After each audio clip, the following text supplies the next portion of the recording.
So a little backstory with how my video creation process usually goes. Step one is me seeing the anime, and then if after watching it I decide it's something to make a video on, I rewatch it.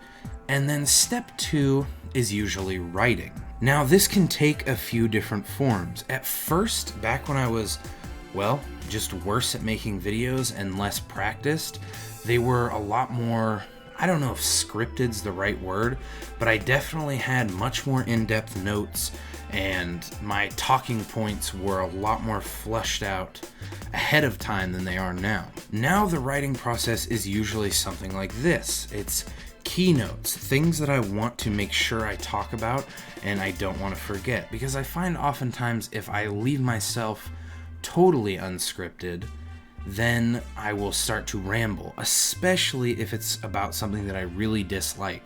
I will tend to ramble and repeat myself over and over again, which makes editing a nightmare. So that's where writing comes in. If I write down what I want to talk about, I can sort of keep that side of myself contained and make sure I don't just keep repeating myself over and over again. And then step three is recording, editing, and uploading. That's all lame. Well, I watched Ahiru no Sora, and I wanted to make a video on it. And I sat down, and I started writing.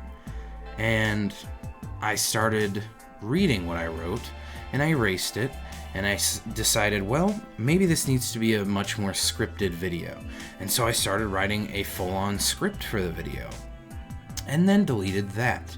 And it was then that I realized on my fourth or fifth try to quote-unquote write this video that I just couldn't write anything.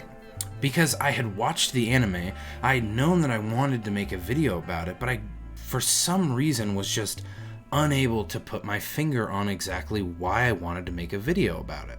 Well, I rewatched it again, and now I know.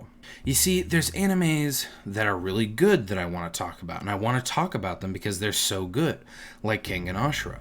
Or they're anime that are so bad, usually it's this, that I want to talk about them, like Cheat Magician, like High School Prodigies. Well, this anime was a different story.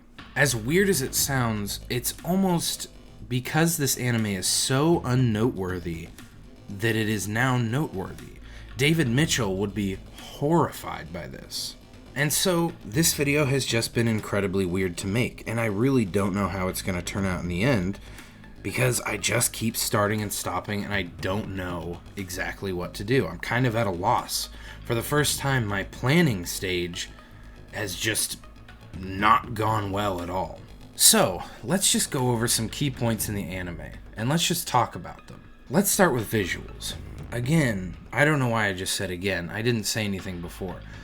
Visuals, they're so middle ground that there's not really much worth talking about. The character design isn't bad, the animation style isn't bad, but it's not good either. It's just meh. This whole anime is just meh.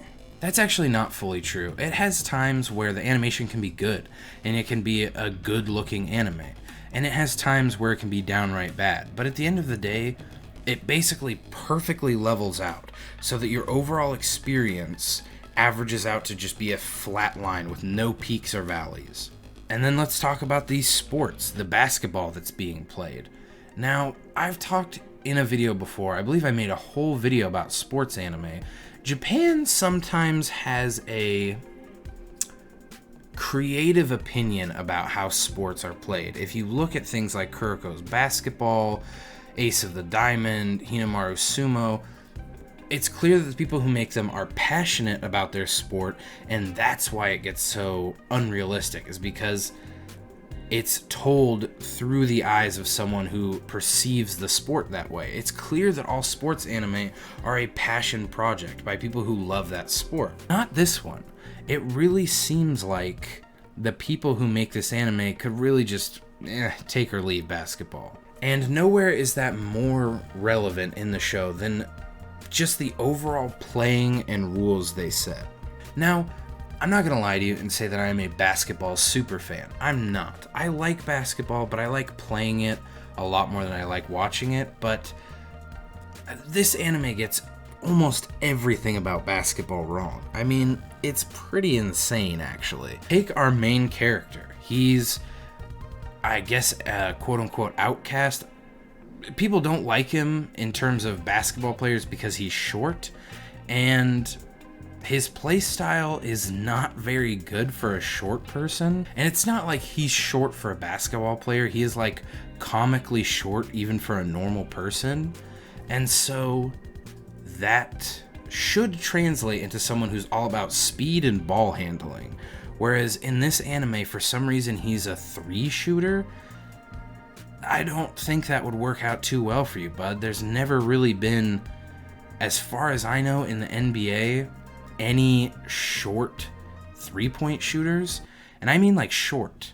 Like, I would be very interested to see if there's ever been a person playing in any high-level basketball league who's been under like 5'6" and just been an ace at shooting threes. But again, it's not like the basketball is so bad that it's funny and we can point at it and laugh. It's just meh. It's just not worth watching. This anime just shouldn't exist because it just isn't worth existing. Not because it's so bad, but because it's just so meh. I know I keep saying that, but there's no other way to describe it. One of the key points that I did write down was that there is just nothing to be invested in this anime. The characters aren't interesting, they have barely any backstory at all, and their personalities are just not there. And like I said at the beginning, I really just don't know how to make this video. Like, what do I talk about? Because there just is nothing to talk about, and that's why it's worth talking about, but there's nothing to talk about. Do you see the situation I'm in here? I want to talk about this anime, but the reason I want to talk about this anime is because there's so little to talk about. You know, on second thought, I do dislike this anime, but I don't dislike it because it's bad. I dislike it just because it's clear that no one cares while making it. Just, there's no reason to watch it. It's so bad, but not funny bad. Not like Cheat Magician, where if you wanted to, you could watch it with friends and laugh at it. It's just bad because you're gonna watch it and feel nothing. You will feel a void open inside of you. And this video really didn't have a point or a purpose. I really didn't develop any sort of storyline in this video. And that's sort of fitting, considering this anime and its problems. One thing that does blow my mind about this anime, and I'll just touch on this really quickly here at the end of the video, is it has an incredibly high rating on Crunchyroll. Now, I don't know how much I trust that. I don't really trust Crunchyroll at all anymore with stuff like that. But if that is legit and those are legitimate reviews, I just wonder why. Why would anyone rate this anime a 5-star? What about this anime is likable? That's why I'm making this video. I just realized that is what I want to know. I am making this video in the hopes that someone who legitimately loves this anime will leave a comment on it telling me why they love it. Because what I want more than anything is a reason for this anime to exist.